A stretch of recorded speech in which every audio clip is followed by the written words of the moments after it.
नमस्कार दोस्तों, आइए सुनते हैं मुंशी प्रेमचंद्र के द्वारा लिखी कहानी ईदगाह। रमजान के पूरे 30 रोजों के बाद ईद आई है। कितना मनोहर, कितना सुहावना प्रभाव है। वृक्षों पर अजीब हरियाली है, खेतों में अजीब रौनक है, आसमान पर कुछ अजीब लालिमा है। आज का सूर्य देखो, कितना प्यारा, कितना शीतल है, यानी संसार को ईद की बधाई दे रहा है। गांव में कितनी हलचल है, ईदगाह जाने की तैयारियां हो रही हैं। किसी के कुर्ते में बटन नहीं है, पड़ोस के घर में सुई धागा लेने दौड़ा जा रहा है। किसी के जूते कसे हुए हैं, उनमें तले डालने के लिए तेली के घर पर भागा जा रहा है। जल्दी जल्दी बैलों को सानी पानी दें, ईदगाह से लौटते लौटते दोपहर हो जाएगी। 3 कोस का पैदल रास्ता, फिर सैकड़ों आदमियों से मिलना भेंटना, दोपहर से पहले लौटना असंभव है। लड़के सबसे ज्यादा प्रसन्न हैं। किसी ने एक रोजा रखा है, वह भी दोपहर तक, किसी ने वो भी नहीं, लेकिन ईदगाह जाने की खुशी उनके हिस्से की चीज है। रोजे बड़े बूढ़ों के लिए होंगे, इनके लिए तो ईद है। रोज ईद का नाम रटते थे, आज वो आ गई है। अब जल्दी पड़ी है कि लोग ईदगाह क्यों नहीं चलते। इन्हें गृहस्थी की चिंताओं से क्या प्रयोजन। सेवियों के लिए दूध और शक्कर घर में नहीं है, इनकी बला से ये तो सेवैयां खाएंगे। वो क्या जाने कि अब्बा जान क्यों बदहवास चौधरी कायम अली के घर दौड़े जा रहे हैं। उन्हें क्या खबर कि चौधरी आंखें बदल ले तो वो सारी ईद मुहर्रम हो जाए। उनकी अपनी जेबों में तो कुबेर का धन भरा हुआ है, बार बार जेब में अपना खजाना निकालकर गिनते हैं और खुश होकर फिर रख देते हैं। महमूद गिनता है 1 2 10 12, उसके पास 12 पैसे हैं। मोहसिन के पास 1 2 3 8 9 15 पैसे हैं। इन्हीं अनगिनती पैसों में अनगिनती चीजें लाएंगे, खिलौने, मिठाइयाँ, बिगुल, गेंद और क्या जाने क्या क्या। और सबसे ज्यादा प्रसन्न है हामिद, वो 4-5 साल का छोटा सूरत दुबला पतला लड़का, जिसका बाप गत वर्ष हैजे की भेंट हो गया और माँ न जाने क्यों पीली होती होती एक दिन मर गई। किसी को पता क्या बीमारी है, कहती तो कौन सुनने वाला था। दिल पर जो कुछ बीतती थी वो दिल में ही रहती थी, और जब ना सहा गया तो संसार से विदा हो गई। अब हामिद अपनी बूढ़ी दादी अमीना की गोद में सोता है और उतना ही प्रसन्न है। उसके अब्बा जान रुपए कमाने गए हैं, बहुत सी थैलियां लेकर आएंगे। अम्मी जान अल्लाह मियाँ के घर से उनके लिए बड़ी अच्छी अच्छी चीजें लाने गई हैं, इसलिए हामिद प्रसन्न है। आशा तो बड़ी चीज की है, और फिर बच्चों की आशा, उनकी कल्पना तो राय का पर्वत बना लेती है।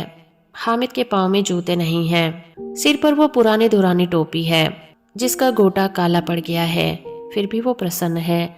जब उसके अब्बा जान थैलियां और अम्मी जान नियामतें लेकर आएंगी तो वो दिल से अरमान निकाल लेगा। तब देखेगा मोहसिन, नूरे और अम्मी कहाँ से उतने पैसे लावेंगे। अभागिनी अमीना अपनी कोठरी में बैठी रो रही है। आज ईद का दिन है, उसके घर में दाना नहीं। आज आबिद होता तो क्या इसी तरह ईद आती और चली जाती। इस अंधकार और निराशा में वो डूबी जा रही है। किसने बुलाया था इस निगोड़ी ईद को। इस घर में उसका काम नहीं, लेकिन हामिद, उसे किसी के मरने जीने से क्या मतलब। उसके अंदर प्रकाश है, बाहर आशा। विपत्ति अपना सारा दल बल लेकर आए, हामिद की आनंद भरी चितवन उसका विध्वंस कर देगी। हामिद भीतर जाकर दादी से कहता है, तुम डरना नहीं अम्मा, मैं सबसे पहले आऊंगा, बिल्कुल न डरना। अमीना का दिल कचोट रहा है। गांव के बच्चे अपने अपने बाप के साथ जा रहे हैं। हामिद का बाप अमीना के सिवा और कौन है, उसे कैसे अकेले में ले जाने दे। उस भीड़ भाड़ से बच्चा कहीं खो जाए तो क्या हो। नहीं, अमीना उसे यूं न जाने देगी। नन्ही सी जान, 30 कोस चलेगा कैसे, पैर में छाले पड़ जाएंगे, जूते भी तो नहीं हैं। वो थोड़ी थोड़ी दूर पर उसे गोद में ले लेती, लेकिन वहाँ सेवैयां कौन पकाएगा। पैसे होते तो लौटते लौटते सब सामग्री जमा करके चटपट बना लेती। यहाँ तो घंटों चीजें जमा करते लग जाएंगे। मांगे का ही तो भरोसा ठहरा। उस दिन फहीमन के कपड़े सिले थे, 8 आने पैसे मिले थे। उस अठन्नी को ईमान की तरह बचाती चली आती थी इसी ईद के लिए, लेकिन कल ग्वालन सिर पर सवार हो गई तो क्या करती। हामिद के लिए कुछ नहीं है तो 2 पैसे का दूध तो चाहिए ही। अब तो कुल 2 आने बचे हैं। 3 पैसे हामिद की जेब में, 5 अमीना के बटुए में। यही तो बिसात है। और ईद का त्योहार, अल्लाह ही बेड़ा पार लगावेगा। धोबन और नाइन और मेहतरानी और चूड़ी हारिन सभी तो आवेंगी। सभी को सेवैयां चाहिए। और थोड़ा किसी को आंखों नहीं लगता। किस किस से मुंह चुराएगी? और मुंह क्यों चुराए? साल भर का त्योहार है। जिंदगी खैरियत से रहे। उनकी तकदीर भी तो उसी के साथ है। बच्चे को खुदा सलामत रखे, ये दिन भी कट जाएंगे। गांव से मेला चला और बच्चों के साथ हामिद भी जा रहा था। कभी सबके सब दौड़कर आगे निकल जाते, फिर किसी पेड़ के नीचे खड़े होकर साथ वालों का इंतजार करते। ये लोग क्यों इतना धीरे चल रहे हैं? हामिद के पैरों में तो जैसे पर लग गए हैं। वो कभी थक सकता है? शहर का दामन आ गया है। सड़क के दोनों ओर अमीरों के बगीचे हैं। पक्की 4 दीवारी बनी हुई है। पेड़ों में आम और लीचियां लगी हुई हैं। कभी कभी कोई लड़का कंकड़ी उठाकर आम पर निशाना लगाता है। माली अंदर से गाली देता हुआ निकलता है। लड़के वहां से एक छलांग में भाग जाते हैं। खूब हंस रहे हैं। माली को कैसा उल्लू बनाया है। बड़ी बड़ी इमारतें आने लगी हैं। ये अदालत है, ये कॉलेज है, ये क्लब घर है। इतने बड़े कॉलेज में कितने लड़के पढ़ते होंगे? ये लड़के नहीं हैं जी, बड़े बड़े आदमी हैं। सच, इनकी बड़ी बड़ी मूछें हैं। इतने बड़े हो गए, अभी तक पढ़ने जाते हैं। न जाने कब तक पढ़ेंगे और क्या करेंगे इतना पढ़कर। हामिद ने मदरसे में 2-3 बड़े बड़े लड़के हैं, बिल्कुल 3 कौड़ी के। रोज मार खाते हैं, कान से जी चुराने वाले। इस जगह भी उसी तरह के लोग होंगे और क्या। क्लब घर में जादू होता है, सुना है। वहाँ मुर्दों की खोपड़ियां दौड़ती हैं और बड़े बड़े तमाशे होते हैं, पर किसी को अंदर नहीं जाने देते। और वहाँ शाम को साहब लोग खेलते हैं। बड़े बड़े आदमी खेलते हैं, मूंछों दाढ़ी वाले। और मेमे भी खेलती हैं। सच? हाँ, हमारी अम्मा को ये दे दो, क्या नाम है, बैट, तो उसे पकड़ ही न सके, घुमाते ही लटक जाएंगी। महमूद ने कहा। हमारी अम्मी जान का तो हाथ कांपने लगे, अल्लाह कसम। मोहसिन बोला, चलो मनो आटा पीस डालती हैं। जरा सा बैट पकड़ लेंगी तो हाथ कांपने लगेगा। सैकड़ों घड़े पानी रोज निकालती हैं। 5 घड़े तो मेरी भैंस पी जाती है। किसी मेम को 1 घड़ा पानी भरना पड़े तो आंखों तले अंधेरा छा जाए। महमूद, लेकिन दौड़ती तो नहीं, उछल कूद तो नहीं सकती। मोहसिन, हाँ, उछल कूद तो नहीं सकती, लेकिन उस दिन मेरी गाय खुल गई थी और चौधरी के खेत में जा पड़ी। अम्मा इतना तेज दौड़ी कि मैं उन्हें पा न सका। सच। आगे चलो, हलवाइयों की दुकानें शुरू हो गई हैं। आज खूब सजी हुई हैं। इतनी मिठाइयाँ कौन खाता है? देखो ना, एक एक दुकान पर मनो होंगी। सुना है रात को जिन्नात आकर खरीद ले जाते हैं। अब्बा कहते थे कि आधी रात को एक आदमी हर दुकान पर जाता है और जितना माल बचा होता है वो तुलवा लेता है और सचमुच के रुपए देता है। बिल्कुल ऐसे ही रुपए। हामिद को यकीन ना आया। ऐसे रुपए जिन्नात को कहाँ से मिल जाएंगे? मोहसिन ने कहा, जिन्नात को रुपए की क्या कमी, जिस खजाने में चाहे चला जाए। लोहे के दरवाजे ऐसे नहीं रोक सकते जनाब। आप हैं किस फेर में? हीरे जवाहरात तक उसके पास रहते हैं। जिससे खुश हो जाए उसे टोकरी जवाहरात दे दे। अभी यहीं बैठे हैं, 5 मिनट में कलकत्ता पहुंच जाएं। हामिद ने फिर पूछा, जिन्नात बहुत बड़े बड़े होते हैं? मोहसिन, एक एक सिर आसमान के बराबर होता है जी। जमीन पर खड़ा हो जाए तो उसका सिर आसमान में जा लगे, मगर चाहे तो एक लोटे में घुस जाए। लोग उन्हें कैसे खुश करते होंगे? कोई मुझे ये मंत्र बता दे तो एक जिन मैं भी खुश कर लूं। मोहसिन, अब यह तो मैं नहीं जानता, लेकिन चौधरी साहब के काबू में बहुत से जिन्नात हैं। कोई चीज चोरी हो जाए, चौधरी साहब उसका पता लगा देंगे और चोर का नाम भी बता देंगे। जुमराती का बछुआ उस दिन खो गया था। 3 दिन हैरान हुए, कहीं न मिला। तब झक मारकर चौधरी के पास गए। चौधरी ने तुरंत बता दिया, मवेशी खाने में है, और वहीं मिला। जिन्नात आकर उनके सारे जहान की खबरें दे जाता है। अब उनकी समझ में आ गया कि चौधरी के पास क्यों इतना धन है और क्यों उनका इतना सम्मान है। आगे चले, यह पुलिस लाइन है। यही सब कांस्टेबल कवायद करते हैं। रात को बेचारे घूम घूम कर पहरा देते हैं, नहीं चोरियां हो जावें। मोहसिन ने प्रतिवाद किया, ये कांस्टेबल पहरा देते हैं, तभी तुम बहुत जानते हो अजी हजरत, ये चोरी करते हैं। शहर में जितने चोर डाकू हैं सब इनसे मिले रहते हैं। रात को ये लोग चोरों से जो कहते हैं चोरी करो, और आप दूसरे मोहल्ले में जाकर जागते रहो पुकारते हैं, तभी इन लोगों के पास इतने रुपए आते हैं। मेरे मामू एक थाने में कांस्टेबल हैं, 20 रुपया महीना पाते हैं, लेकिन 50 रुपए घर भेजते हैं। अल्लाह कसम, मैंने एक बार पूछा था कि मामू आप इतने पैसे कहाँ से पाते हैं? हंसकर कहने लगे, बेटा अल्लाह देता है। फिर आप ही बोले, हम लोग चाहे तो एक दिन में लाखों मार लाएं, हम तो इतना ही लेते हैं जिसमें अपनी बदनामी ना हो और नौकरी ना चली जाए। हामिद ने पूछा, ये लोग चोरी करवाते हैं तो कोई इन्हें पकड़वाता नहीं? मोहसिन उसकी नादानी पर दया दिखाकर बोला, अरे पागल, इन्हें कौन पकड़ेगा? पकड़ने वाले तो ये खुद है, लेकिन अल्लाह इन्हें सजा भी खूब देता है। हराम का माल हराम में जाता है। थोड़े ही दिन हुए मामू के घर में आग लग गई, सारी लेई पूंजी जल गई, एक बर्तन न बचा। कई दिन पेड़ के नीचे सोए, अल्लाह कसम पेड़ के नीचे। फिर ना जाने कहां से 100 कर्ज लाए तो बर्तन भांडे आए। हामिद, 100 तो 50 से ज्यादा होते हैं। कहाँ 50, कहाँ 100। 50 एक थैली भर होता है, 100 तो 2 थैलियों में भी ना आए। अब बस्ती घनी होने लगी थी। ईदगाह जाने वालों की टोलियां नजर आने लगी, एक से एक भड़कीले वस्त्र पहने हुए, कोई इक्के तांगे पर सवार, कोई मोटर पर, सभी इत्र में बसे। सभी के दिलों में उमंग। ग्रामीणों का ये छोटा सा दल अपनी विपन्नता से बेखबर, संतोष और धैर्य में मगन चला जा रहा था। बच्चों के लिए नगर की सभी चीजें अनोखी थी। जिस चीज की ओर ताकते ताकते ही रह जाते, और पीछे से बार बार हॉर्न की आवाज होने पर भी वो नाच चेतते थे। हामिद तो मोटर के नीचे आते आते बचा। सहसा ईदगाह नजर आया। ऊपर इमली के घने वृक्षों की छाया है, नीचे पक्का फर्श है जिस पर जाजम बिछा हुआ है, और रोजेदारों की पंक्तियां एक के पीछे एक न जाने कहां तक चली जा रही हैं।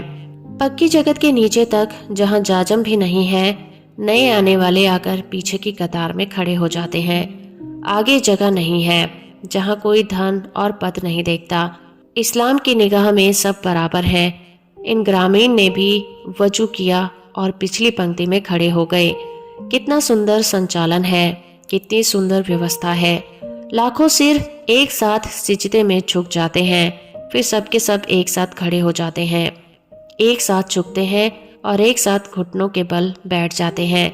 कई बार यही क्रिया होती है, जैसे बिजली की लाखों बत्तियां एक साथ प्रदीप्त हों और एक साथ बुझ जाएं, और फिर यही क्रम चलता रहा।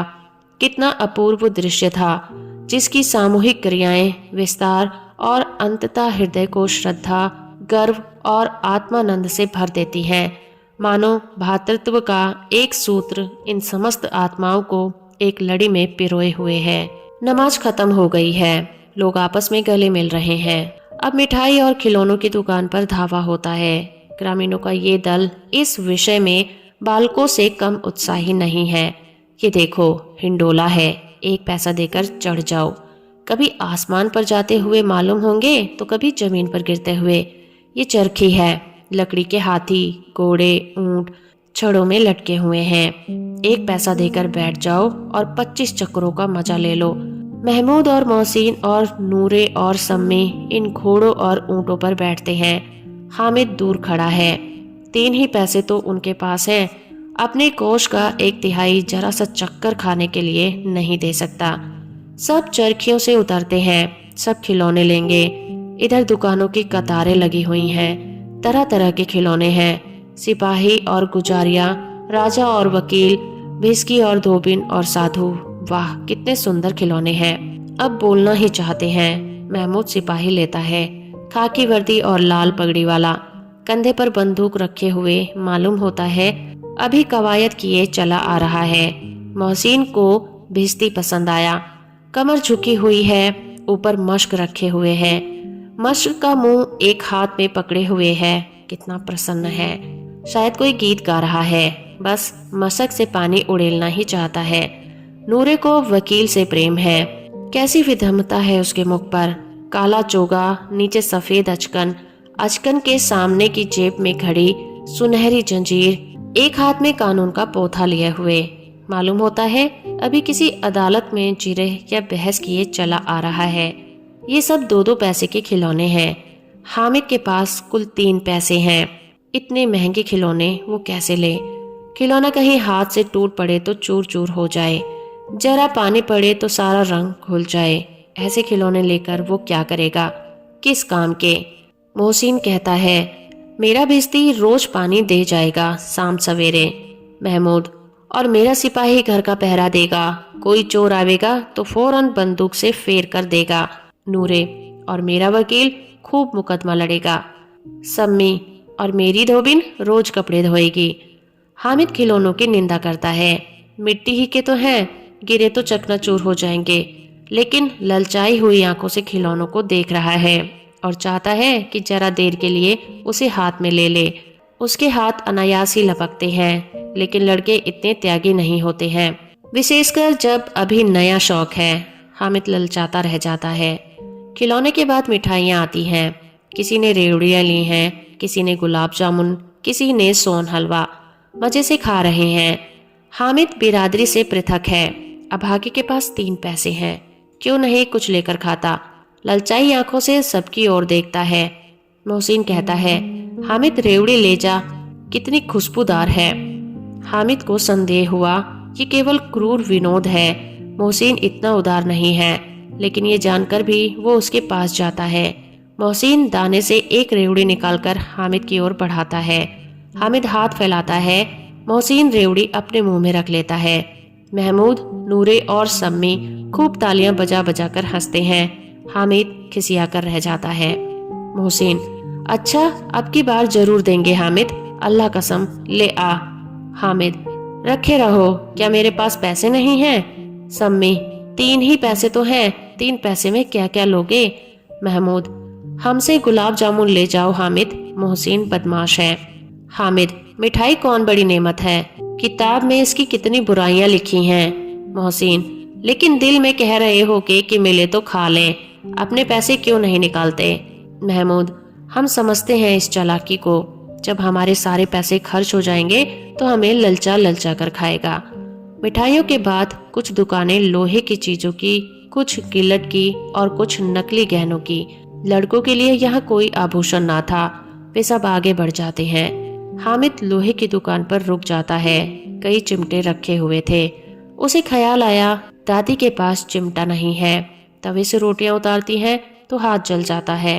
अगर वो चिमटा ले जाकर दादी को दे दे तो वो कितना प्रसन्न होंगी। फिर उसकी उंगलियां कभी नहीं जलेंगी। घर में एक काम की चीज हो जाएगी। खिलौने से क्या फायदा, व्यर्थ में पैसे खराब होते हैं। जरा देर ही तो खुश होते हैं, फिर तो खिलौने को कोई आंख उठाकर नहीं देखता। ये तो घर पहुंचते पहुंचते टूट फूट कर बराबर हो जाएंगे। ये छोटे बच्चे जो मेले में नहीं आए हैं जिद करके ले लेंगे और तोड़ डालेंगे। चिमटा कितने काम की चीज है। रोटियां तवे से उतार लो, चूल्हे में सेक लो। कोई आग मांगने आए तो चिमटा चूल्हे से आग निकालकर उसे दे दो। अम्मा बेचारी को कहाँ फुर्सत है कि बाजार आए, और इतने पैसे की कहाँ मिलेगी, रोज हाथ जला लेती है। हामिद के साथ ही आगे बढ़ गए। सबील पर सब के सब शरबत पी रहे हैं। देखो सब कितने लालची हैं। इतनी मिठाइयाँ ली, मुझे किसी ने एक भी ना दी। उस पर कहते हैं मेरे साथ खेलो, मेरा यह काम करो। अब अगर किसी ने कोई काम करने को कहा तो पूछूंगा, खाए मिठाइयाँ आप मुंह सड़ेगा, फोड़े फुंसियाँ निकलेंगी, आप ही जुबान चटोरी हो जाएगी। सब घर से पैसे चुराएंगे और मार खाएंगे। किताब में झूठी बातें थोड़ी ही लिखी हैं, मेरी जबान क्यों खराब होगी। अम्मा चिमटा देखते ही दौड़कर मेरे हाथ में ले लेगी और कहेगी, मेरा बच्चा अम्मा के लिए चिमटा लाया है, कितना अच्छा लड़का है। इन लोगों के खिलौने पर कौन उन्हें दुआएं देगा। बड़ों की दुआएं सीधे अल्लाह के दरबार में पहुंचती हैं और तुरंत सुनी भी जाती हैं। मेरे पास पैसे नहीं हैं, तभी तो मोहसिन और महमूद यूं मिजाज दिखाते हैं। मैं भी इतना मिजाज दिखाऊंगा, खेले खिलौने और खाए मिठाइयाँ। मैं नहीं खेलता खिलौनों से, किसी का मिजाज क्यों सहूं। मैं गरीब सही, किसी से कुछ मांगने तो नहीं जाता। आखिर अब्बा जान कभी न कभी तो आएंगे, अम्मा भी आएंगी। फिर उन लोगों से पूछूंगा कितने खिलौने लोगे? एक एक को टोकरियों खिलौने दे दूंगा और दिखा दूंगा कि दोस्तों के साथ इस तरह का सुलूक किया जाता है। यह नहीं कि 1 पैसे की रेवड़ी ली और चिढ़ा चिढ़ा कर खाने लगे। सबके सब खूब हंसेंगे कि हामिद ने चिमटा लिया है। हंसे मेरी बला से। उसने दुकानदार से पूछा, ये चिमटा कितने का है? दुकानदार ने उसकी ओर देखा और कोई आदमी साथ न देकर कहा, तुम्हारे काम का नहीं है जी। बिकाऊ है कि नहीं? बिकाऊ क्यों नहीं है? और यहाँ क्यों लाद लाए हैं? तो बताते क्यों नहीं क्या पैसे का है? 6 पैसे लगेंगे। हामिद का दिल बैठ गया। ठीक ठीक 5 पैसे लगेंगे। लेना हो तो लो, नहीं तो चलते बनो। हामिद ने कलेजा मजबूत करके कहा, 3 पैसे लोगे? ये कहता हुआ वो आगे बढ़ गया कि दुकानदार की घुड़कियां ना सुने। लेकिन दुकानदार ने घुड़कियां नहीं दी, बुलाकर चिमटा दे दिया। हामिद ने उसे इस तरह कंधे पर रखा मानो बंदूक है और शान से अकड़ता हुआ संगियों के पास चला गया। जरा सुने सबके सब क्या आलोचनाएं करते हैं। मोहसिन ने हंसकर कहा, ये चिमटा क्यों लाया पगले? इसे क्या करेगा? हामिद ने चिमटे को जमीन पर पकड़कर कहा, जरा अपना भिश्ती जमीन पर गिरा दो, सारी पसलियां चूर चूर हो जाएं बच्चों की। महमूद बोला, तो ये चिमटा कोई खिलौना है? हामिद, खिलौना क्यों नहीं है? अभी कंधे पर रखा बंदूक हो गई, हाथ में लिया फकीरों का चिमटा हो गया। चाहूं तो इसे मजीरे का काम ले सकता हूँ। एक चिमटा जमा दूं तो तुम लोगों के सारे खिलौनों की जान निकल जाए। तुम्हारे खिलौने कितना ही जोर लगाए, मेरे चिमटे का बाल भी बांका नहीं कर सकते। मेरा बहादुर शेर है चिमटा। शमसी ने खंजरी ली, प्रभावित होकर बोला, मेरी खंजरी से बदलोगे? 2 आने की है। हामिद ने खंजरी की ओर उपेक्षा से देखा। मेरा चिमटा चाहे तो तुम्हारी खंजरी का पेट फाड़ डालेगा, बस एक चमड़े की झिल्ली लगा दो। ढप ढप बोलने लगी, जरा सा पानी लग जाए तो खत्म हो जाए। मेरा बहादुर चिमटा आग में, पानी में, आंधी में, तूफान में बराबर डटा रहेगा। चमटे ने सभी को मोहित कर लिया। अब पैसे किसके पास धरे हैं? फिर मेले से दूर निकल आए हैं। 9 कब के बज गए। धूप तेज हो रही है, घर पहुंचने की जल्दी हो रही है। बाप से जिद भी करें तो चिमटा नहीं मिल सकता। हामिद है बड़ा चालाक, इसीलिए बदमाश ने अपने पैसे बचा रखे थे। अब बालकों के 2 दल हो गए। मोहसिन, माहूद, सम्मी और नूरे एक तरफ हैं, हामिद अकेला दूसरी तरफ। सम्मी तो विधर्मी हो गया, दूसरे पक्ष में जा मिला। लेकिन मोहसिन, महमूद और नूरे भी हामिद से 1-1, 2-2 साल बड़े होने पर भी हामिद के आघातों से आतंकित हो उठे। उसके पास न्याय का बल है और नीति की शक्ति। एक तो मिट्टी है, दूसरी ओर लोहा, जो इस वक्त अपने को फौलाद कह रहा है। यह अजय है, घातक है। अगर कोई शेर आ जाए तो मियाँ भिश्ती के छक्के छूट जाएं, मियाँ सिपाही मिट्टी की बंदूक छोड़कर भाग जाए, वकील साहब की नानी मर जाए, चोंगे से मुंह छिपाकर जमीन पर लेट जाए, मगर ये चिमटा, ये बहादुर, ये रुस्तम हिंद लपक कर शेर की गर्दन पर सवार हो जाएगा और उसकी आंखें निकाल लेगा। मोहसिन ने एड़ी चोटी का जोर लगाकर कहा, अच्छा पानी तो नहीं भर सकता। हामिद ने चिमटे को सीधा खड़ा करके कहा, भिश्ती को एक डांट बताएगा तो दौड़ा हुआ पानी लाकर उसे द्वाडर पर छिड़कने लगेगा। मोहसिन परास्त हो गया, पर महमूद ने कुमुक पहुंचाई, अगर बच्चा पकड़ जाए तो अदालत में बंधे बंधे फिरेंगे, तब तो वकील साहब के पैरों में पड़ोगे। हामिद इस प्रबल तर्क का जवाब न दे सका। उसने पूछा, हमें पकड़ने कौन आएगा? नूरे ने अकड़कर कहा, यह सिपाही बंदूक वाला। हामिद ने मुंह चिढ़ाकर कहा, ये बेचारे हम बहादुर रुस्तम हिंद को पकड़ेंगे। अच्छा लाओ, अभी जरा कुश्ती हो जाए, इसकी सूरत देखकर दूर से भागेंगे, पकड़ेंगे क्या बेचारे। मोहसिन को एक नई चोट सूझ गई, तुम्हारे चिमटे का मुंह रोज आग में जलेगा। उसने समझा था कि हामिद लाजवाब हो जाएगा, लेकिन यह बात न हुई। हामिद ने तुरंत जवाब दिया, आग में बहादुर ही कूदते हैं जनाब। तुम्हारे यह वकील साहब और भिश्ती लौंडियों की तरह घर में घुस जाएंगे। आग में कूदना वह काम है जो यह रुस्तम हिंद ही कर सकता है। महमूद ने एक जोर लगाया, वकील साहब कुर्सी मेज पर बैठेंगे, तुम्हारा चिमटा तो बावर्ची खाने में जमीन पर पड़ा रहेगा। हामिद को कोई पकड़ता हुआ जवाब न सूझा तो उसने धांधली शुरू कर दी, मेरा चिमटा बावर्ची खाने में नहीं रहेगा, वकील साहब कुर्सी पर बैठेंगे, तो जाकर उन्हें जमीन पर पटक देगा और उनका कानून उनके पेट में डाल देगा। बात कुछ बनी नहीं, खासी गाली गलौज थी, लेकिन कानून को पेट में डालने वाली बात छा गई। ऐसा छा गई कि तीनों सुरमा मुंह ताकते रह गए। कानून मुंह से बाहर निकलने वाली चीज है, उसको पेट के अंदर डाल दिया जाए तो बेतुकी सी बात होने पर भी कुछ नयापन रखती है। हामिद ने मैदान मार लिया। उसका चिमटा रुस्तमे हिंद है। अब उसमें मोहसिन, महमूद, नूरे, सम्मी किसी को भी आपत्ति नहीं हो सकती। विजेता को हारने वालों से जो सत्कार मिलना स्वाभाविक है वो हामिद को भी मिला। औरों ने 3-3, 4-4 आने पैसे खर्च कर दिए पर कोई काम की चीज ना ले सके। हामिद ने 3 पैसे में रंग जमा दिया। सच्ची तो है, खिलौनों का क्या भरोसा, टूट फूट जाएंगे। हामिद का चिमटा तो बना रहेगा बरसों। संधि की शर्तें तय होने लगी। मोहसिन ने कहा, जरा अपना चिमटा दो, हम भी देखें। तुम हमारा भिस्ती लेकर देखो। महमूद और नूरे ने भी अपने अपने खिलौने पेश किए।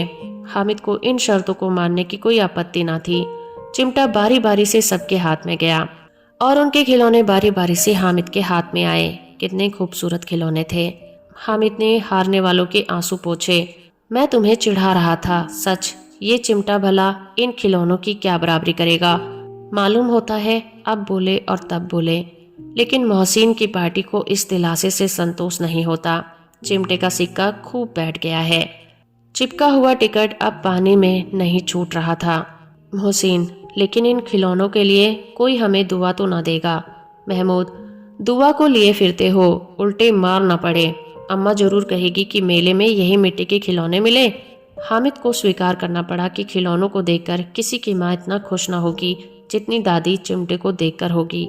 3 पैसों में ही तो उसे सब कुछ करना था और उन पैसों में इस उपयोगी पर पछतावे की बिल्कुल जरूरत ना थी। फिर अब तो चिमटा रुस्तमे हिंद है और सभी खिलौनों का बादशाह भी। रास्ते में महमूद को भूख लगी। उसके बाप ने केले खाने को दिए। महमूद ने केवल हामिद को साक्षी बनाया। उसके अन्य मित्र मुंह ताकते रह गए। यह उस चिमटे का प्रसाद था।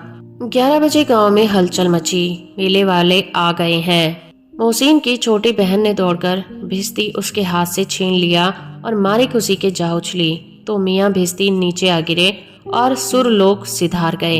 इस पर भाई बहन में मारपीट होने लगी। दोनों खूब रोए। उनकी अम्मा ये शोर सुनकर बिगड़ी और दोनों को ऊपर से 2-2 चांटे और लगा दिए। मियाँ नूरे ने वकील का अंत उनके प्रतिष्ठानुकूल इससे ज्यादा गौरवमय हुआ। वकील जमीन पर या ताक पर तो नहीं बैठ सकता, उनकी मर्यादा का विचार तो करना ही होगा। दीवार में खूंटियां गाड़ी गई। उन पर लकड़ी का एक पटरा रखा गया। पटरे पर कागज का कालीन बिछाया गया। वकील साहब राजा भोज की भांति सिंहासन पर विराज गए। नूरे ने उन्हें पंखा झेलना शुरू कर दिया। अदालतों में खस की टट्टियां और बिजली के पंखे रहते हैं, क्या यहाँ मामूली पंखा भी ना हो? कानून की गर्मी दिमाग पर चढ़ जाएगी कि नहीं। बांस का पंखा आया और नूरे हवा करने लगे। मालूम नहीं पंखे की हवा से या पंखे की चोट से। वकील साहब स्वर्ग लोक से मृत्यु लोक में आ रहे और उनकी माटी का चोला मिट्टी में मिल गया। फिर बड़े जोर शोर से मातम हुआ और वकील साहब की अस्थि घूरे में डाल दी गई। अब रहा महमूद का सिपाही। उसे चटपट गांव का पहरा देने का चार्ज मिल गया, लेकिन पुलिस का सिपाही कोई साधारण व्यक्ति तो नहीं जो अपने पैरों चले। वो पालकी पर चलेगा। एक टोकरी आई, उसमें कुछ लाल रंग के फटे पुराने चीथड़े बिछाए गए जिसमें सिपाही साहब आराम से लेटे। नूरे ने ये टोकरी उठाई और अपने द्वार का चक्कर लगाने लगा। उनके दोनों छोटे भाई सिपाही की तरह छोने वाले जागते रहो पुकारते चलते हैं, मगर रात तो अंधेरी ही होनी चाहिए। महमूद को ठोकर लग जाती है। टोकरी उसके हाथ से छूटकर गिर पड़ती है और मियाँ सिपाही वहीं बंदूक लिए जमीन पर आ जाते हैं और उनकी एक टांग में विकार आ जाता है। महमूद को आज याद हुआ कि वो अच्छा डॉक्टर है। उनको ऐसा मरहम मिला है जिससे वो टूटी हुई टांग को आनन फानन जोड़ सकता है, लेकिन कूलर का दूध चाहिए। कूलर का दूध आता है, टांग जवाब दे जाती है, शल्य क्रिया असफल है, तब उसकी दूसरी टांग भी तोड़ दी जाती है। अब कम से कम एक जगह आराम से बैठ तो सकता है। एक टांग से तो ना चल सकता था न बैठ सकता था। अब वो सिपाही सन्यासी हो गया है। अपनी जगह पर बैठा बैठा पहरा देता है। कभी कभी देवता भी बन जाता है। उसके सिर पर झालरदार साफा खुरस दिया जाता है। अब उसका जितना रूपांतरण चाहो कर सकते हो। कभी कभी तो उसे पाठ का काम भी दे दिया जाता है। अब मियाँ हामिद का हाल सुनिए। अमीदा उनकी आवाज सुनते ही दौड़ी और उसे गोद में उठाकर प्यार करने लगी। सहसा उनके हाथ में चिमटा देखकर वो चौंक गई। ये चिमटा कहाँ था? मैंने मोल लिया है। क्या पैसे में? 3 पैसे में। अमीना ने छाती पीट ली। ये कैसा बेसमझ लड़का है कि दोपहर हुआ, कुछ खाया न पिया, लाया क्या? चिमटा। सारे मेले में तुझे और कोई चीज नहीं मिली जो ये लोहे का चिमटा उठा लाया? हामिद ने अपराधी भाव से कहा, तुम्हारी उंगलियां तवे से जल जाती थी, इसलिए मैंने इसे ले लिया। बुढ़िया का क्रोध तुरंत स्नेह में बदल गया, और स्नेह भी वो नहीं जो प्रगल्भ होता है और अपनी सारी कसक शब्दों में बिखेर देता है। ये मूक स्नेह था, खूब ठोस, रस और स्वाद से भरा हुआ। बच्चे में कितना त्याग, कितना स्वभाव और कितना विवेक है। दूसरों को खिलौने लेते और मिठाई खाते देखकर उसका मन कितना ललचाया होगा। इतना जब्त इससे हुआ कैसे? वहां भी इसे अपनी बूढ़ी दादी की याद बनी रही। अमीना का मन गदगद हो गया। और अब एक बड़ी विचित्र बात हुई, हामिद के इस चिमटे से भी विचित्र। बच्चे हामिद ने बूढ़े हामिद का पाठ खेला था। बुढ़िया अमीना बालिका अमीना बन गई। वो रोने लगी, दामन फैलाकर हामिद को दुआएं देती जाती थी और आंसू की बड़ी बड़ी बूंदें गिराई जाती थी। हामिद इसका रहस्य क्या समझता? तो दोस्तों, अभी आप सुन रहे थे मुंशी प्रेमचंद्र के द्वारा लिखी कहानी ईदगाह। उम्मीद करती हूँ मेरा ये प्रयास और ये कहानी आपको अच्छी लगी होगी। वीडियो को लाइक और चैनल को सब्सक्राइब करना बिल्कुल मत भूलिएगा।